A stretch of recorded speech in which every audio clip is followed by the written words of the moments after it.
Segala puji bagi Allah yang dengan nikmatnya menyempurnakan segala kebaikan, dan dengan mengingat dan menyebut para kekasih dan aulia-Nya, Allah menurunkan curahan rahmat-Nya.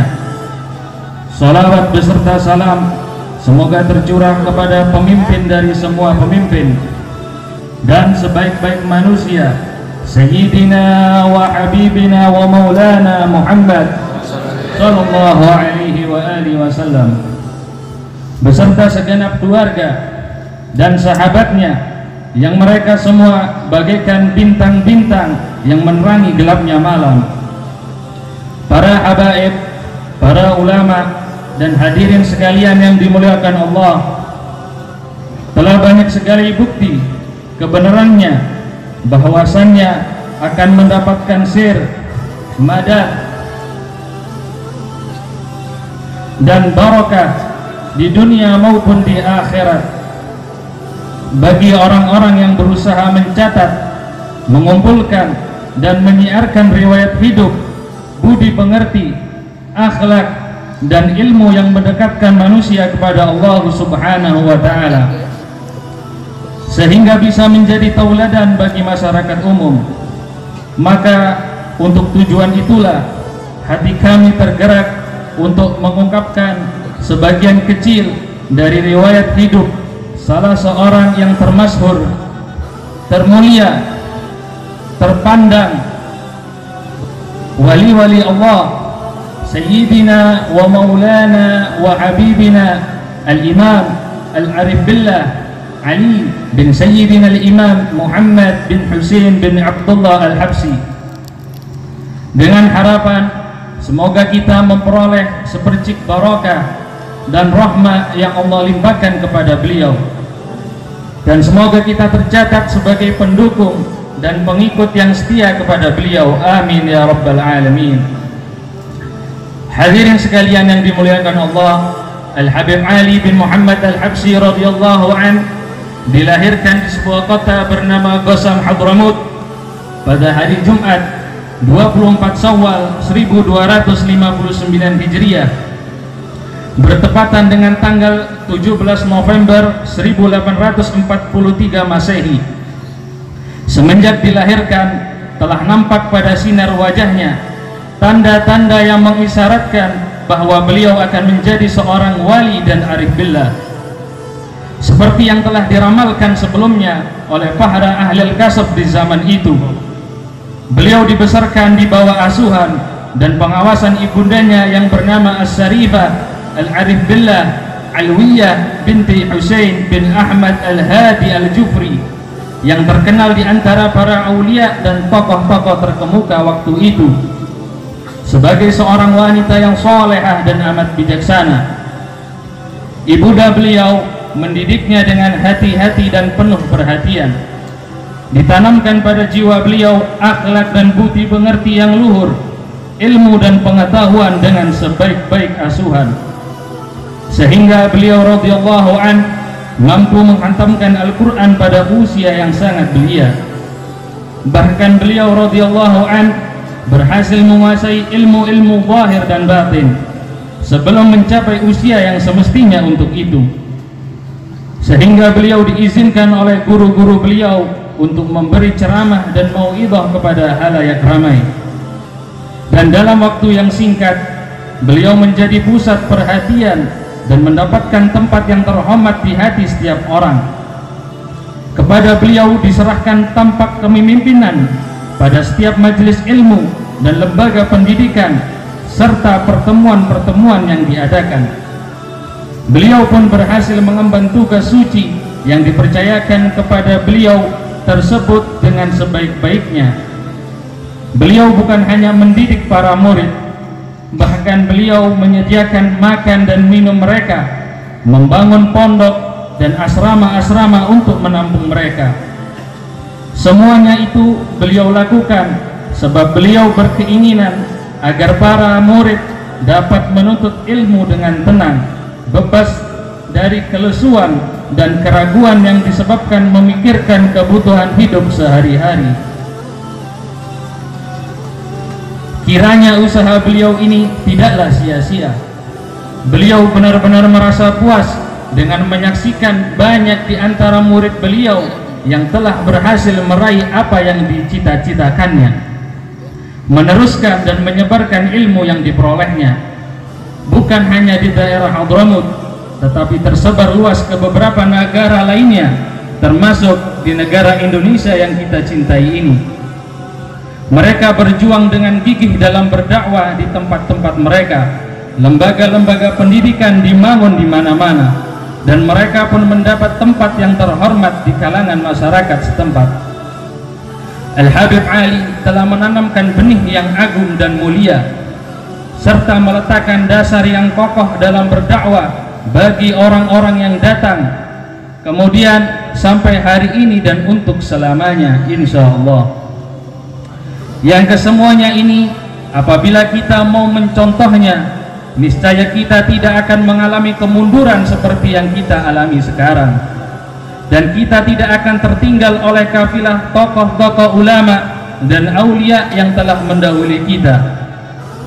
Hadirin yang dirahmati Allah, beliau Al-Habib Ali radhiyallahu an telah banyak berpesan yang telah dikumpulkan dalam kumpulan kalam beliau, yang mana kalau kita mau membaca dan mempelajarinya dengan seksama, niscaya kita akan memperoleh keuntungan yang agung. Ada beberapa bait syair yang ditujukan kepada keluarga beliau dan utamanya pada generasi muda yang mau mengikuti jejak beliau. Beliau berpesan agar kita berpegang teguh kepada thariqas salaf dengan cara hidup yang bertakwa kepada Allah Subhanahu wa ta'ala sebagai bekal utama dalam mengarungi hidup di dunia, dan bersungguh-sungguh serta dengan tekun untuk menuntut ilmu yang bermanfaat serta meninggalkan kebiasaan-kebiasaan yang buruk dan tercela.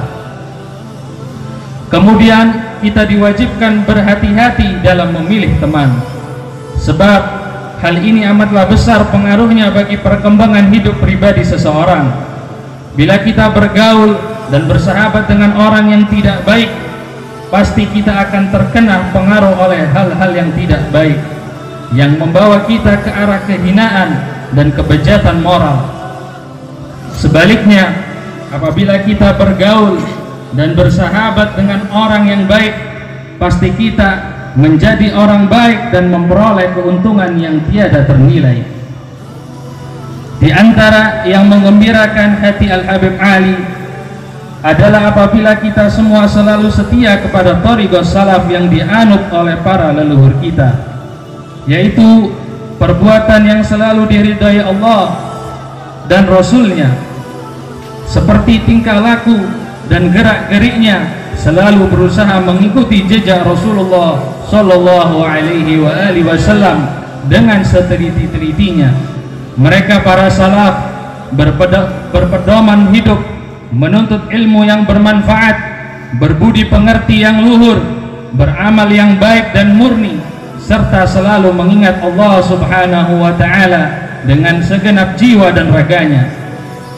Hadirin sekalian yang dimuliakan Allah, Al-Habib Ali selalu menganjurkan diadakannya pertemuan-pertemuan besar seperti ini, sebab dengan pertemuan semacam ini akan tercipta persatuan di antara umat Islam atau menjalin ukhuwah Islamiyah, dan di dalam pertemuan semacam ini akan dengan mudah mengingatkan umat Islam agar selalu bertakwa kepada Allah Subhanahu wa ta'ala, hidup rukun dan saling tolong menolong, berbudi pengerti yang baik, mendorong umat Islam agar mau membantu usaha-usaha pendidikan dan berbagai segi kehidupan yang baik. Al-Habib Ali berkata, aku berharap dengan adanya pertemuan semacam ini, semoga Allah Subhanahu wa ta'ala mengampuni segala dosa dan kesalahan hambanya di zaman ini, dan menyelamatkan mereka dari adab dan siksaannya. Dan semuanya ini tidaklah sulit tentunya untuk dikabulkan oleh Allah Subhanahu wa ta'ala. Tuhan kita yang maha kuasa, maha pengampun, pengasih dan penyayang. Kemudian Al-Habib Ali berkata lagi, tidak ada sedikit pun kesangsian padaku bahwa pertemuan kita ini berada di bawah pengamatan dan pengawasan junjungan kita Nabi Muhammad sallallahu alaihi wasallam. Beliau tidak akan meninggalkan kita sekejap pun, dan sesungguhnya kita telah berpegang teguh pada tali yang amat kuat, yaitu hubungan dengan Rasulullah sallallahu alaihi wasallam, makhluk Allah yang paling mulia dan yang paling dekat di sisinya. Mudah-mudahan beliau akan memberikan syafaatnya pada kita semua, baik yang hadir dalam pertemuan ini maupun mereka yang berhalangan, yang dekat maupun yang jauh, yang selalu ingat kepada Allah maupun yang kadang-kadang lupa kepadanya, yang alim maupun yang jahil. Semuanya insya Allah tidak akan pulang dengan tangan hamba. Hadirin sekalian rahimakumullah, suatu hal yang selalu menjadi perhatian Al-Habib Ali ialah tentang pendidikan akhlak anak-anak semenjak kecil. Antara lain, beliau telah berkata, sungguh kita semua akan dimintai pertanggungjawaban di hadapan Allah dan Rasulnya tentang pendidikan bagi anak-anak kita. Pada hari kiamat akan disediakan alat untuk membuat perhitungan dengan cara yang seteliti-telitinya, tidak sekecil pun akan bisa terlepas dari ketelitiannya. Dan yang pertama-tama akan menuntut kepada seseorang ialah para keluarganya sendiri, istri dan anak-anaknya, bahkan para pembantu rumah tangganya. Mereka semua akan mengajukan di hadapan pengadilan Allah subhanahu wa ta'ala. Mereka akan berkata, ya Allah, suamiku ini atau ayahku ini atau majikanku ini dahulu di dunia telah melalaikan pendidikan untuk kami.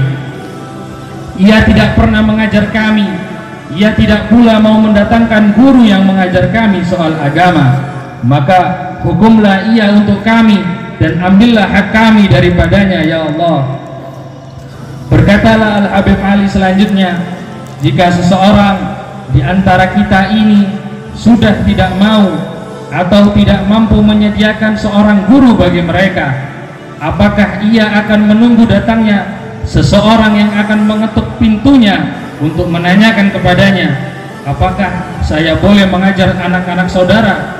Hadirin yang dimuliakan Allah, Al-Habib Ali sangat mencurahkan perhatian terhadap silaturahmi, hubungan akrab antar keluarga, antar sanak saudara, terutama hubungan antar anak dengan kedua orang tuanya.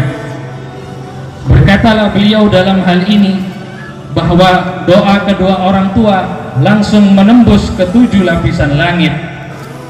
Artinya doa orang tua pasti akan diterima oleh Allah subhanahu wa ta'ala. Maka barang siapa yang kedua orang tuanya atau salah seorang di antaranya masih hidup, hendaknya ia menggunakan kesempatan itu dengan sebaik-baiknya, sebab tidak ada sesuatu pun yang dapat menandingi besarnya pahala berbakti kepada kedua orang tua dan silaturahmi. Di antaranya dapat menyelamatkan seseorang dari su'ul khatimah. Allah subhanahu wa ta'ala telah berfirman di dalam Al-Quranul Karim yang artinya, dan Tuhanmu telah memerintahkan agar kamu jangan menyembah selain kepadanya, dan hendaknya kamu berbuat baik kepada kedua orang tuamu. Jika salah satu di antaranya atau kedua-duanya sampai berusia lanjut masih hidup bersamamu, maka janganlah sekali-kali kamu mengatakan kepada mereka perkataan dan janganlah kamu membentak mereka, dan ucapkanlah kepada mereka dengan perkataan yang sopan, dan rendahkanlah dirimu terhadap mereka berdua dengan penuh kasih sayang, dan ucapkanlah, wahai Tuhanku, kasihanilah mereka berdua sebagaimana mereka berdua telah menyayangiku di waktu kecil. Kedudukan orang tua amatlah tinggi, maka marilah kita selalu berusaha mencari ridhonya. Dan barang siapa yang berbakti kepada kedua orang tuanya, pasti ia akan mengalami kebahagiaan di dunia dan akhirat. Dan sebaliknya, barang siapa yang durhaka kepada mereka, pasti akan binasa dan tersiksa di dunia dan akhirat. Sudah sepatutnya setiap orang bersedia menjual apa saja, bahkan pakaian yang membungkus tubuhnya, bila perlu demi mencari ridho kedua orang tuanya. Dan barang siapa yang menginginkan limpahan barakah dalam rezekinya serta panjang umurnya dalam kebahagiaan, maka hendaknya ia berbakti kepada kedua orang tuanya dan berbuat kebajikan kepada sanak keluarganya. Ketahuilah bahwa sedekahmu untuk orang lain tidak akan berguna pada saat keluargamu dan kerabatmu sedang menderita kekurangan. Betapa banyak orang di zaman ini bersedekah kepada orang yang tidak ada hubungan kekeluargaan dengannya, padahal familinya atau sanak saudaranya atau ayah ibunya atau paman atau bibinya sendiri sedang dalam keadaan membutuhkan bantuannya. Itulah sebabnya banyak orang kehilangan kesempatan untuk memperoleh pahala yang besar semata-mata karena mereka tidak pandai mengatur amal-amal mereka dengan cermat dan teliti. Saudara sekalian yang dirahmati Allah, demikianlah sekelumit manakib, ucapan-ucapan dan sifat-sifat keagungan dan kemuliaan Al-Habib Ali, bagaikan setetes air dari samudra yang amat luas yang mampu kami hidangkan kepada para hadirin sekalian. Sebab untuk mencakup segala kebajikan dan menyebutkan ke segala sifat-sifat agung yang dimiliki beliau mustahil dapat dilakukan oleh siapapun juga. Selanjutnya, kemuliaan demi kemuliaan dan kejayaan demi kejayaan dialami oleh beliau dalam perjalanan hidup beliau, sehingga beliau mencapai puncak kedudukannya sebagai seorang pemimpin yang amat dicintai, disegani, dikagumi, dan dihormati oleh setiap orang yang mengenalnya. Kemudian sampailah beliau pada ketentuan ilahi demi memenuhi ketetapan dan panggilan Allah Subhanahu wa Ta'ala, yaitu pada hari Ahad tanggal 20 Rabiul Tsani 1333 Hijriah atau tanggal 7 Maret 1915 Masehi, dengan wajah berseri-seri dan bersinar dan dengan hati yang penuh keyakinan dan keimanan, beliau memenuhi panggilan Allah Subhanahu wa Ta'ala, meninggalkan dunia yang fana ini menuju rahmat Allah yang Maha Pengasih dan Penyayang. Rabbi fanfa'na bi barakatihim wahdina al-husna bi hurmatihim wa amitna fi tariqatihim wa mu'afatin minal fitan. Wassalamu alaikum warahmatullahi wabarakatuh.